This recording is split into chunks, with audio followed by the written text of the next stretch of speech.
Hey, how's it going, guys? Ricky Summer here, your friendly neighborhood retro cyber minstrel. So today I'd like to talk a little bit about Sea of Thieves. When I first found out about this game last year sometime, I was incredibly excited. You know me, I love my pirates. It's, you know, like an open world multiplayer, I guess you could call it an exploration game of sorts. It's got cooperative ship sailing and combat, which actually plays out really well. You know, treasure hunting. Oh, the full pirate experience. It's right up my alley. The moment I found out that on the PC platform it's exclusive to Windows 10, all that excitement, all that hype, down the drain, and they threw that drain out the window. I just don't ever want to deal with the Microsoft Store, as I'm sure you understand. So instead of me doing a 20 to 30 minute Let's Play where I don't really know what I'm doing and I'm having trouble forming cohesive thoughts, you know, I've played about an hour of the game, I've recorded some footage, and now we're going to have a discussion about it.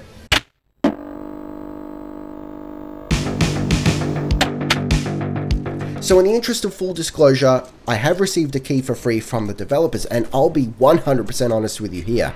I would not have played the game if they hadn't have done that. Like I said, Microsoft Store, Windows 10 exclusive. No please. Alright? So, Sea of Thieves is actually a lot of fun. Like, it actually is. It's all the things I hoped it would be when I first found out about it. It's just a shame that it's Windows 10 exclusive. It's also on Xbox One, but I don't know anyone who owns an Xbox One, and I sure as hell don't own one. So we're talking PC here. It's just a shame that it's Windows 10 exclusive because I've got all these friends who would love to join me sailing the seven seas, sailing the Sea of Thieves, and would have mad shenanigans and fun on stream and videos and whatnot. But they don't have Windows 10. There goes your player base, buddy. Good luck with that. And the second big issue I have with it is there's something iffy going on with the Alright, it needs a little bit of optimization, I think, but I did manage to get it running at 60 FPS at 1080p. You know, there's actually a really handy chart that they've released that shows, you know, exactly what hardware you need to get the performance you want. That's all wrong for me. I'm not getting the performance that they're saying I should be. Okay, needs some optimization, fair enough. But even when it's running well at over 60 FPS, that feels like there's some sort of weird input lag. I've never experienced anything like it. I'm at a complete loss as to why this is happening. So I actually had to switch to controller because using a mouse was making me want to tear my hair out.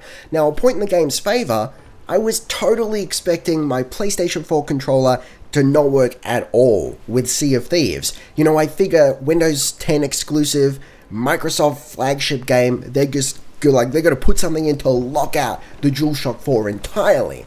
But no, I started Input Mapper and it works flawlessly, which is actually more than I can say for a lot of other modern games lately. So hey, good on ya. Good on ya for not being a penis. So that's great, yeah. Rocking the controller, the input lag is less noticeable. But why is it there to begin with? What is happening? I'm so confused. Alright, moving on. So when you get into the game, you don't create a character per se. You know, you've got this wheel where you can hit page down and it randomizes some pirates for you of varying genders and shapes and sizes, and they all look kind of fantastic and they're full of character and whatnot. And one thing I love is you can actually favorite pirates so that when you randomize again, they get saved. You know, so you're looking around, you go, hey, this guy looks kind of cool, but I want to see if we can get a better pirate. Just favorite him so that when you randomize again, you don't lose him. So if you keep randomizing and you don't find anyone better, you can go back to that guy you favorited. So that's how I got my pirate here, who I've referred to as Fabio. Though I don't believe you can actually name pirates in the game. It just uses your Xbox Live gamer tag, which is terrible. Anyway, so once you've selected your pirate, it gives you a couple of options. You can select a big galleon or a little baby ship that's more manageable and it's faster and kind of adorable. And then you can select whether to, depending on your ship size, whether to go it alone, which is kind of cool, or have a small crew or a large crew. So I believe with the galleon, it's large crew or small crew, and with the little scoop, do they call it, or something like that, it's either small crew or no crew. So I went with a small crew because I wanted to see what would happen, and it actually pulls pirates, players from out in the world into your crew. So I think it's just like it's just matchmaking, and they're your crew and they're your allies, and you can't turn on them, and that's how it goes. Okay, that's all right. Then the fun begins, or more accurately, the confusion. As far as I could tell, there's no real structure or instruction, doesn't really tell you what to do. I didn't see anything, no tutorial or anything. I don't know, maybe I'm doing it wrong. It just seemed really weird. It's like, hey, dumped in the world and then go play and have fun. All right, but what do I do? So you've got a cutlass and a pistol and a compass and a spyglass and, you know, a bucket.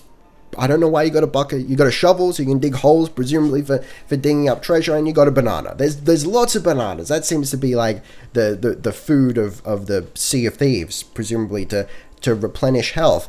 So I had a crew member. I just showed up. I just had the one though. Not a full crew. So I don't know if a small crew is just the one, or a small crew is meant to be the full 4 that you're supposed to be able to carry on the scoop on the small ship. Maybe it was just the time of day I was playing. I don't know. So look, I had my one crew member. We had our little ship, which was kind of cool. And we were put down on an island. We could talk to people.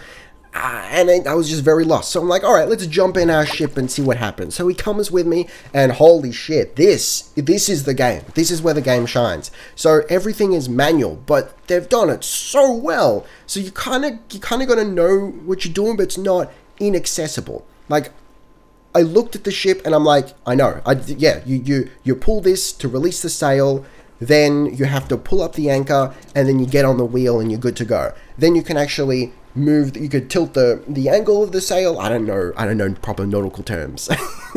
you change the angle of the sail, you got a couple of cannons. It was all right there. It was all really clear what you had to do, and I could see how piloting solo, which is essentially what I had to do because my crew member was a bot, was really fun. But it's quite frantic, and so you're on the wheel and it's like, oh shit, we need to like turn real tight, so let's shift the angle of the sail. Now back onto the wheel and turn, then shift the angle of the sail back to straight so we don't keep turning, and then turn back to compensate. And it's actually a lot of fun. And then when the seas start getting rough, once you get away from the islands, oh, I just want to do more of that. And I would dearly love to have Kluger and Stevens and Jester up in my crew. We have a full crew, and we hit the 7 seas, and we've all got our job, you know.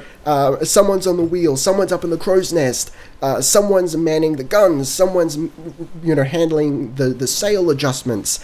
And what's even better is I actually got into combat with another ship, you know. So I've experienced ship combat. You can keel haul. Is that the right term? Where you're going fast, and then you just drop the anchor suddenly to turn tight. You can do it. It works. That's like my favorite. Dude, you can't be a pirate without that maneuver. That's like that's the appeal of Pirates of the Caribbean to me, you know? those breakneck, ridiculous maneuvers that wreck the ship a little bit, but that get you where you need to go. That sort of shit works. And I was right in my element. Like, I'm good at piloting a ship in Sea of Thieves. I'm like a wizard. I know what I'm doing here. So we go into combat, and I had my crew member manning the guns, so that was pretty cool, and I was just trying to get us into position. Long story short, we sunk. So then when I tried to get on the guns, it was a little bit less intuitive because I wasn't sure what to do. In retrospect, it makes perfect sense. You've got to grab a cannonball and load it into the cannon before you can fire. I just couldn't see where the cannonballs were. They're on a crate on the ship, and moving around the ship is quite fun. You know, even the small one, it's got, you know, an underdeck. It looks like it's got a single cell brig, which is kind of cool, and, you know, you got your storage underneath and a map. So then you've got quests, as far as I can tell. Like, you go to certain NPCs on islands, and you can grab voyages, and you can hold up to 3, it looks like, and then you activate them once you're on your ship, but your crew has to vote on them. So by the time I tested out these voyages, I had one to kill it was like a pathetic crew of skeletons or something on an island. So they weren't too tough. There was like a one-shot kill with a pistol, which was easy enough. But yeah, by the time I got to that, my crew member had ditched me. Maybe because I wasn't talking to him, because I was busy recording. The bastard. So I was on my own. So I didn't have to vote. I just locked it in, and then it sort of gets weird. Like, it doesn't show me where to go. I thought maybe I pull out my compass. You've got a compass when you're on the wheel of the ship, and a compass you can pull out when you're just walking around. And it didn't show me, like, a direction. So I just started sailing around. Just on a whim, I stopped at a tiny little island, and there were pirates there, so I assumed that was it. I don't really know. I don't know how that works. That's not really clear at all. So then I got into ground combat, and I think that's where the game kind of falls down a little bit. It's really simplistic. It doesn't feel particularly nice. Shooting is fine. You know, you can aim down sights essentially and fire off your little pistol, and that was great because I was one-shotting the skeletons. But then I ran out of ammo. And for whatever reason, my ship sank. Maybe because I crashed it into the island. It might have been that. So that's ship number 2 down. And so I was stuck doing hand-to-hand combat with these pirates. And with the input lag and just the general kind of floaty unresponsiveness of the melee combat, it just didn't feel right, and it was kind of difficult, and I died. Look, I'm not going to say, oh, I died because the combat's floaty and there's input lag. No. I died because I suck, but the combat didn't feel particularly good as a result of the input lag and whatnot. So, yeah, I don't know what's going on with that. I tested out a few things. I tested out some different, settings and full screen, windowed, whatever. It was still there. I don't know. So I guess, keep testing with that. But look, so I died, and I've died twice so far. And when you die, it's actually kind of cool. It sends you to this ship of the damned type of scenario, this Davy Jones sort of thing. Unfortunately, you can't jump overboard. I did try multiple times. It seems like it's just a little bit of a loading screen that you can interact with your crew in. So your whole crew goes there, and you can still hang around and talk and whatnot.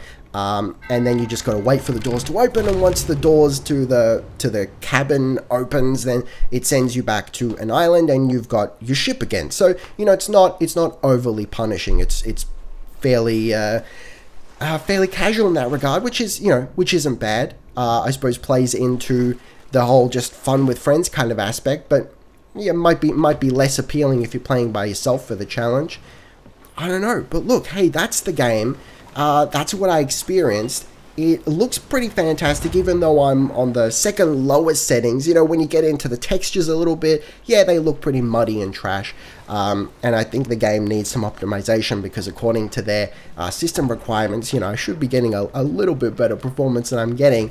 And there is that sort of input lag. And I've got no one to play with because it's a Windows 10 exclusive. So hey, there you go. But look, I'd actually like to play more of it. It seems like it'd be a great stream game. So maybe I'll tee up some stream times, for you American viewers. I'll jump in there.Maybe you guys, if you've got the game, if you've got Windows 10, you can jump in with me. I'd like that very much, and we can have a swashbuckling adventure and have a nice grand old time.